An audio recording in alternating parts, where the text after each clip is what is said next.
Hi friends, ನಿನ್ನೆ ಹೇಳಿದ ಹಾಗೆ ಇವತ್ತಿನ ಟಾಪಿಕ್ನಲ್ಲಿ ವಿಜಯನಗರ ಸಾಮ್ರಾಜ್ಯದ ಸಂಬಂಧಪಟ್ಟ ಹಾಗೆ ಮಾಹಿತಿಗಳನ್ನು ತಿಳಿದುಕೊಳ್ಳೋಣ. ವಿಜಯನಗರ ಸಾಮ್ರಾಜ್ಯ ಸ್ಥಾಪನೆಯಾದದ್ದು ಕ್ರಿಸ್ತಶಕ 1336ರಿಂದ 1646ರವರೆಗೆ ಆಡಳಿತವನ್ನು ಮಾಡ್ತದೆ. ಇದು ಮಧ್ಯಯುಗದಲ್ಲಿ ಮುಸ್ಲಿಮರ ದಾಳಿಯನ್ನು ರಕ್ಷಿಸಿ ಸನಾತನ ಹಿಂದೂ ಧರ್ಮ ಮತ್ತು ಸಂಸ್ಕೃತಿಯನ್ನು ಎತ್ತಿ ಹಿಡಿದ ಸುಮಾರು 2ನೇ ಶತಮಾನ ಕಾಲ ಆಳ್ವಿಕೆ ಮಾಡಿದ ಕೊನೆಯ ಹಿಂದೂ ಸಾಮ್ರಾಜ್ಯ ಇದಾಗಿರ್ತದೆ. ಇದು ನೋಡ್ರಿ, ಮುಸ್ಲಿಮರ ದಾಳಿಗಳಿಂದ ಹಿಂದೂ ಸಾಮ್ರಾಜ್ಯವನ್ನು ಮತ್ತು ಹಿಂದೂ ಧರ್ಮವನ್ನು ಸಂರಕ್ಷಿಸಿ ಸಂಸ್ಕೃತಿಯನ್ನು ಎತ್ತು ಹಿಡಿದು ಸುಮಾರು 2 ಶತಮಾನಗಳ ಕಾಲ ಆಳ್ವಿಕೆಯನ್ನು ಮಾಡಿರ್ತದೆ.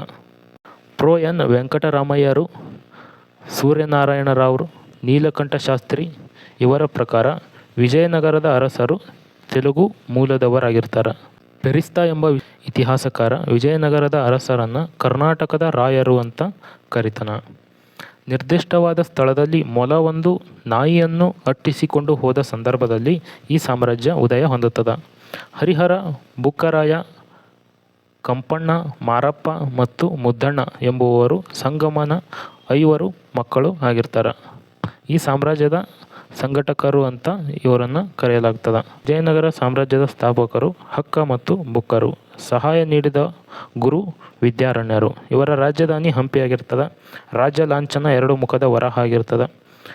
ಆಳ್ವಿಕೆ ಮಾಡಿದ ವಿಜಯನಗರ ಸಾಮ್ರಾಜ್ಯವನ್ನು ಆಳ್ವಿಕೆ ಮಾಡಿದ ಸಂತತಿಗಳನ್ನು ನೋಡೋದಾದ್ರೆ 4 ಸಂತತಿಗಳು ಪ್ರಮುಖವಾಗಿ ಕಂಡುಬರ್ತದೆ. ಒಂದು ಸಂಗಮ ಸಂತತಿ, ಸಾಳುವ ಸಂತತಿ, ತುಳುವ ಸಂತತಿ, ಅರವಿಡು ಸಂತತಿ. ಇದರಲ್ಲಿ ಪ್ರಮುಖವಾಗಿ ಸಂಗಮ ಸಂತತಿಯ ಬಗ್ಗೆ ನೋಡೋದಾದ್ರೆ ಅತಿ ದೀರ್ಘಕಾಲ ಆಡಳಿತ ಮಾಡಿದ ಸಂತತಿ ಸಂಗಮ ಸಂತತಿಯಾಗಿರ್ತದೆ. ಈ ಸಂತತಿಗೆ ಸಂಗಮ ಸಂತತಿ ಅಂತ ಅಥವಾ ಸಂಗಮ ಮನೆತನ ಅಂತ ಯಾಕೆ ಬರ್ತದೆ ಅಂದ್ರೆ, ಹಕ್ಕ ಮತ್ತು ಬುಕ್ಕರಾಯರ ತಂದೆ ಸಂಗಮ ಆಗಿರ್ತಾನೆ. ಆದ್ದರಿಂದ ಈ ಮನೆತನಕ್ಕೆ ಸಂಗಮ ಮನೆತನ ಅಂತ ಹೆಸರು ಬರ್ತದೆ. ವಿಜಯನಗರದಲ್ಲಿ ಪ್ರಮುಖವಾಗಿ ಆಡಳಿತ ಮಾಡಿದ ಮೊದಲ ರಾಜ್ಯ ಈ ಸಂಗಮ ಮನೆತನ ಆಗಿರ್ತದೆ. ದಕ್ಷಿಣ ಭಾರತದಲ್ಲಿ ಹಿಂದೂ ಸಾಮ್ರಾಜ್ಯವನ್ನು ಪುನರುಜ್ಜೀವನಗೊಳಿಸಿರುವ ಪ್ರಮುಖ ಪಾತ್ರ ಇದು ವಹಿಸಿರ್ತದೆ. ಇದು ದೆಹಲಿಯಲ್ಲಿ ಸುಲ್ತಾನರ ಆಕ್ರಮಣಕ್ಕೆ ಪ್ರತಿರೋಧವಾಗಿ ಸ್ಥಾಪಿತವಾದ ಶಕ್ತಿಶಾಲಿ ಸಾಮ್ರಾಜ್ಯ ಆಗಿ ಕಂಡುಬರ್ತದೆ. ಸಂಗಮ ಸಂತತಿಯ ಮೊದಲ ರಾಜ 1ನೇ ಹರಿಹರ ಕಂಡುಬರ್ತಾನೆ. ಇವರು 1340ರಲ್ಲಿ ಬಾದಾಮಿಯಲ್ಲಿ ಒಂದು ಕೋಟೆಯನ್ನು ಕಟ್ಟಿಸ್ತಾರೆ. ಈ 1ನೇ ಹರಿಹರನ ಆಳ್ವಿಕೆ ನೋಡ್ರಿ, 1336ರಿಂದ 1356ರವರೆಗೆ ಇವನು ಆಡಳಿತವನ್ನು ಮಾಡ್ತಾನೆ. ಹೊಯ್ಸಳರ 3ನೇ ವಿರೂಪಾಕ್ಷ ಬಲ್ಲಾಳನ ಮರಣದ ನಂತರ ಸ್ವತಂತ್ರವಾಗಿ ಆನೆಗೊಂದಿ ಮತ್ತು ಕುಜರಗೊಂಡವನ್ನು ರಾಜಧಾನಿಯನ್ನಾಗಿ ಮಾಡಿಕೊಂಡು ಆಡಳಿತವನ್ನು ಮಾಡ್ತಾನೆ. ಇವನ ಬಿರುದುಗಳನ್ನು ನೋಡೋದಾದ್ರೆ ಭಾಷೆಗೆ ತಪ್ಪದ ರಾಯರ ಗಂಡ, ಮಹಾರಾಜಾಧಿರಾಜ, ಪರಮೇಶ್ವರ, ಮಹಾಮಂಡಲೇಶ್ವರ ಅನ್ನೋದು ಕಂಡುಬರ್ತದೆ. ಇನ್ನು 1347ರ ಹಿರೇಹಡಗಲಿ ಶಾಸನದ ಪ್ರಕಾರ ಈತನನ್ನು ಮಹಾರಾಜಾಧಿರಾಜ, ಪರಮೇಶ್ವರ, ಮಹಾಮಂಡಲೇಶ್ವರ ಎಂದು ವರ್ಣಿಸಲಾಗ್ತದೆ. ಇವನ ಕಾಲದಲ್ಲಿ 1347ರಲ್ಲಿ ಬಹುಮನಿ ಸಾಮ್ರಾಜ್ಯ ಸ್ಥಾಪನೆ ಆಗ್ತದೆ. 1ನೇ ಹರಿಹರ ಏನು ಮಾಡ್ತಾನ್ರಿ, ವೇದಗಳ ಮೇಲೆ ಭಾಷ್ಯ ಬರೆಸಲು ಪ್ರಾರಂಭಿಸ್ತಾನ. ಆದ ಕಾರಣದಿಂದ ಇವನನ್ನು ವೇದ ಮಾರ್ಗ ಸ್ಥಾಪನಾಚಾರ್ಯ ಅಂತಲೂ ಕರೆಯಲಾಗ್ತದೆ. ಇನ್ನು 1ನೇ ಬುಕ್ಕರಾಯ, ಇವನು ಸಾಮ್ರಾಜ್ಯವನ್ನು ವಿಸ್ತರಿಸಿದ ಪ್ರಮುಖ ರಾಜ ಆಗಿರ್ತಾನೆ. ತಮಿಳುನಾಡು ಮತ್ತು ಆಂಧ್ರ ಪ್ರದೇಶಗಳ ಕಡೆಗೆ ಪ್ರಭಾವ ಹೆಚ್ಚಿಸಿರ್ತಾನೆ. ಜೈನ ಮತ್ತು ಇತರ ಧರ್ಮಗಳಿಗೂ ಸಹಿಷ್ಣುತೆಯನ್ನು ತೋರಿಸಿರ್ತಾನೆ. ಅಂದ್ರೆ ಅವರಿಗೂ ಕೂಡ ಆಶ್ರಯವನ್ನು ನೀಡಿರ್ತಾನೆ. ಶ್ರೀಲಂಕಾದ ಮೇಲೆ ಕೂಡ ಪ್ರಭಾವ ಸಾಧಿಸಿದ ಎಂದು ಉಲ್ಲೇಖ ಕಂಡುಬರ್ತದೆ. ನೋಡ್ರಿ, ಶ್ರೀಲಂಕಾದ ಮೇಲೆ ಕೂಡ ಪ್ರಭಾವ ಸಾಧಿಸಿದ ಅಂತ ಉಲ್ಲೇಖ ಕಂಡುಬರ್ತದೆ. ಈ 1ನೇ ಬುಕ್ಕರಾಯನ ಇನ್ನೊಂದು ಹೆಸರು ಪ್ರಿಯಂಬಕರಾಯ ಅನ್ನೋದು ಕೂಡ ಕಂಡುಬರ್ತದೆ. 1ನೇ ಬುಕ್ಕರಾಯನ ಮಗನಾದ ಕಂಪಣ್ಣನು ಮದುರೈ ಮೇಲೆ ದಾಳಿ ಮಾಡಿ ಮದುರೈಯನ್ನು ಪಡೆದುಕೊಂಡನೆಂಬುದು ಕೆಂಪಣ್ಣನ ಹೆಂಡತಿಯಾದ ಗಂಗಾದೇವಿ ಬರೆದ ಮಧುರಾ ವಿಜಯ ಅಥವಾ ವೀರ ಕಂಪಣ್ಣ ನಾರಾಯಣ ಎಂಬ ಕೃತಿಯಿಂದ ತಿಳಿದು ಬರುತ್ತದೆ. ಬುಕ್ಕರಾಯನು ಪಾಂಡವಪುರದ ಶಾಸನದ ಪ್ರಕಾರ ನೋಡ್ರಿ, ಬುಕ್ಕರಾಯನು ಪಾಂಡವಪುರದ ಶಾಸನದ ಪ್ರಕಾರ ಕಾವೇರಿ ನದಿಗೆ ಒಂದು ಕಾಲುವೆಯನ್ನು ನಿರ್ಮಿಸಿದನು ಅಂತ ತಿಳಿದು ಬರ್ತದೆ.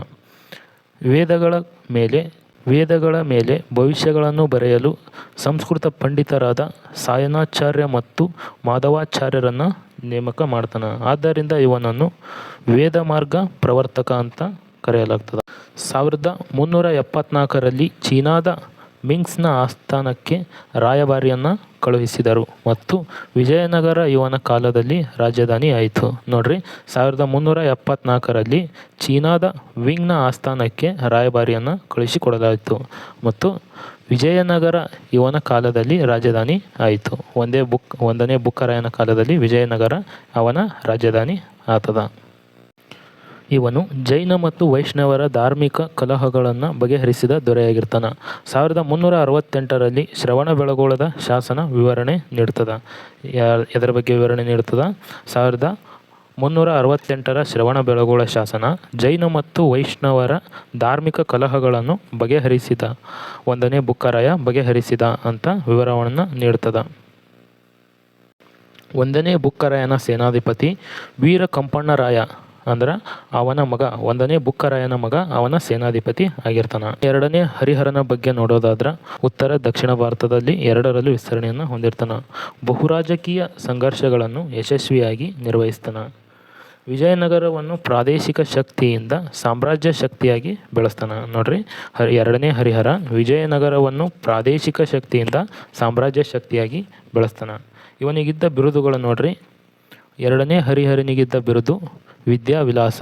ಇವನಿಗೆ ವಿದ್ಯಾವಿಲಾಸ ಎಂಬ ಬಿರುದು ಇರ್ತದ.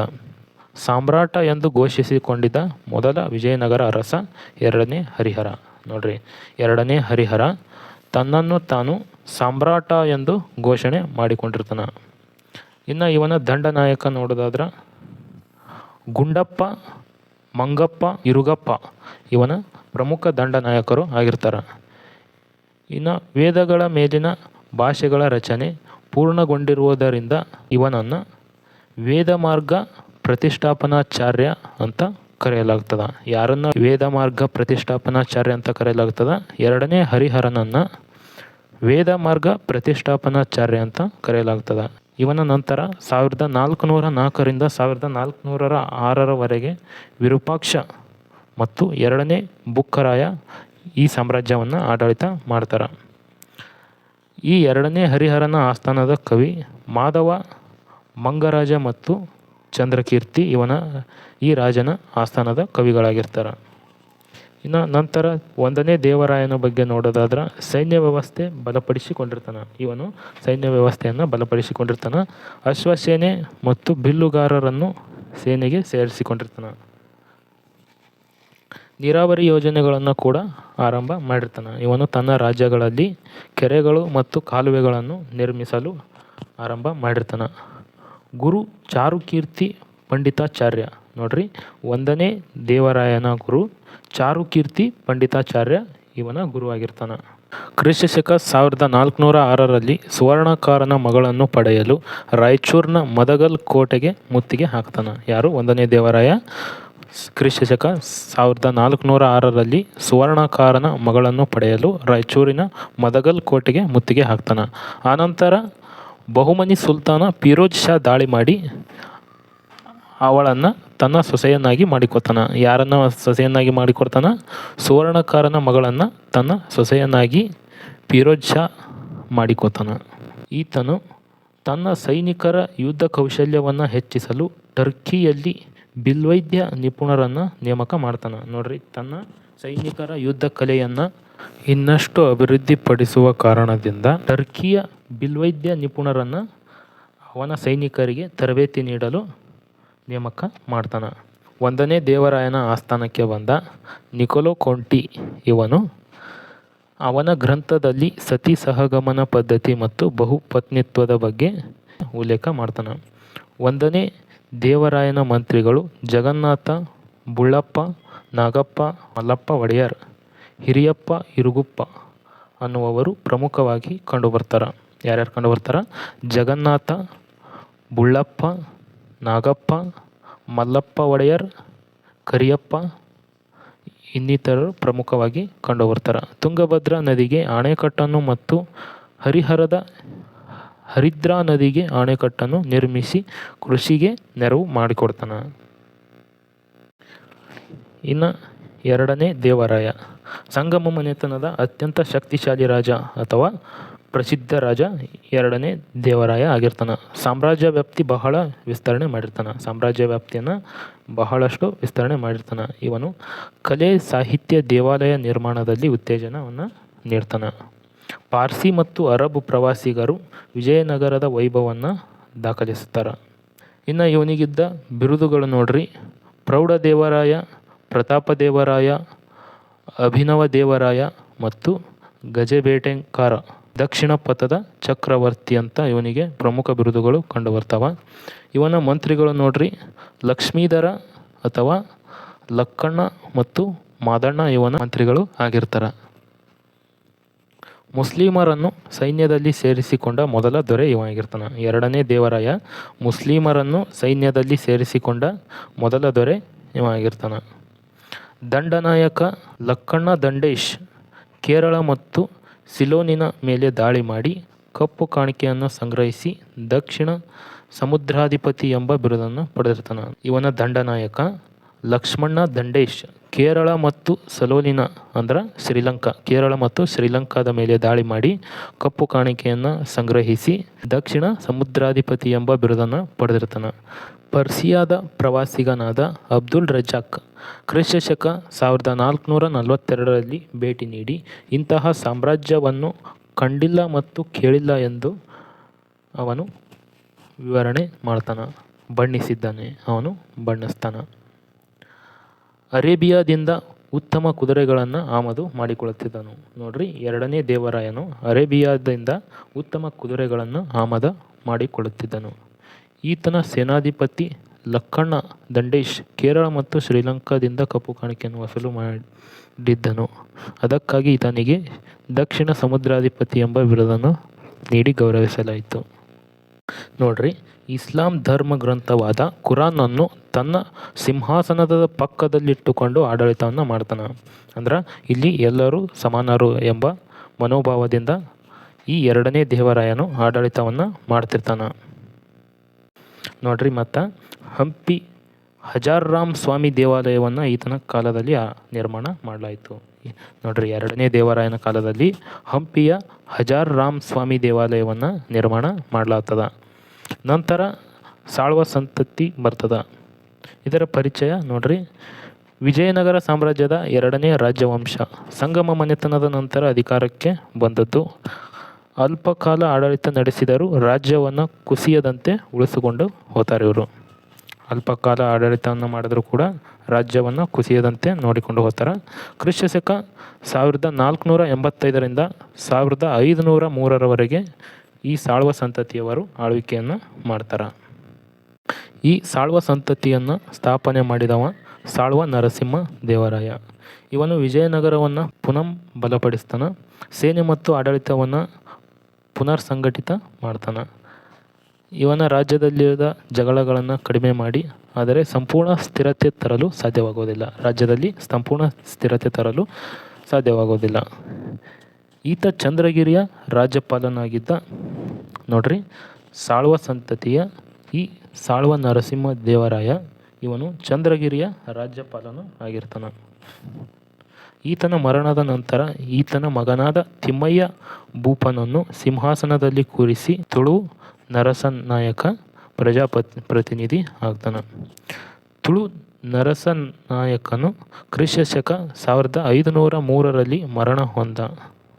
ನೋಡ್ರಿ, ತುಳು ನರಸನಾಯಕನು ಕ್ರಿಸ್ತಶಕ 1503ರಲ್ಲಿ ಮರಣ ಹೊಂದಿದಾಗ ಈತನ ಮಗನಾದ ವೀರ ನರಸಿಂಹ ಪ್ರತಿನಿಧಿ ಆತನ. ನಂತರ ಈತ ಸಾಳ್ವ ಸಂತತಿಯ ಕೊನೆಯ ದೊರೆ ಎರಡನೇ ನರಸಿಂಹ ನಾಯಕನನ್ನು ಕೊಲೆ ಮಾಡಿ ಅಧಿಕಾರಕ್ಕೆ ಬರ್ತಾನೆ. ನೋಡ್ರಿ, ವೀರ ನರಸಿಂಹ ಈ ಸಾಳ್ವ ಸಂತತಿಯ ಕೊನೆಯ ದೊರೆಯಾದ ಎರಡನೇ ನರಸಿಂಹ ನಾಯಕನನ್ನು ಕೊಲೆ ಮಾಡಿ ಅಧಿಕಾರಕ್ಕೆ ಬರ್ತಾನೆ. ಇನ್ನು ವಿಜಯನಗರದ ಮೂರನೇ ಮನೆತನವಾಗಿರುವ ತುಳುವ ಮನೆತನ. ಒಂದೇ ವಿಡಿಯೋ ಬಹಳ ಲೆಂತ್ ಆಗ್ತದೆ. ಮುಂದಿನ 2 ಸಂತತಿಗಳ ಬಗ್ಗೆ ನಾಳೆ ವಿಡಿಯೋದಲ್ಲಿ ನೋಡೋಣ. ನೋಡಿ ಫ್ರೆಂಡ್ಸ್, ಇನ್ನೂ ಯಾರು ನಮ್ಮ ಚಾನಲನ್ನು ಸಬ್ಸ್ಕ್ರೈಬ್ ಮಾಡಿಲ್ಲ, ಸಬ್ಸ್ಕ್ರೈಬ್ ಮಾಡಿ. ಹಾಗೆ ನಿಮ್ಮ ಫ್ರೆಂಡ್ಸಿಗೂ ಶೇರ್ ಮಾಡಿ, ಅವರಿಗೂ ಕೂಡ ನಮ್ಮ ಚಾನಲನ್ನು ಸಬ್ಸ್ಕ್ರೈಬ್ ಮಾಡಲು ತಿಳಿಸಿ. ಹಾಗೆ ನಮ್ಮ ವಿಡಿಯೋದ ಡಿಸ್ಕ್ರಿಪ್ಷನ್ನಲ್ಲಿ ವಾಟ್ಸಪ್ ಲಿಂಕನ್ನು ಹಾಕಿದ್ದೇವೆ. ನಮ್ಮ ವಾಟ್ಸಪ್ ಗ್ರೂಪ್ಗೆ ಜಾಯಿನ್ ಆಗಿ ಅಲ್ಲಿ ನಿಮಗೆ ಎಲ್ಲ ತರಹದ ನೋಟ್ಸ್ಗಳು ಉಚಿತವಾಗಿ ನೀಡುತ್ತೇವೆ. ಹಾಗೆ ಕ್ಲಾಸ್ಗಳ PDF ಕೂಡ ನಿಮಗೆ ನೀಡುತ್ತೇವೆ. ನಾವು ಯಾವುದೇ PDF ಹಣವನ್ನು ಬಯಸದೆ ಉಚಿತವಾಗಿ ನಿಮಗೆ ನೀಡುತ್ತೇವೆ. ಮತ್ತೆ ಮುಂದಿನ ವಿಡಿಯೋದಲ್ಲಿ ಭೇಟಿಯಾಗೋಣ.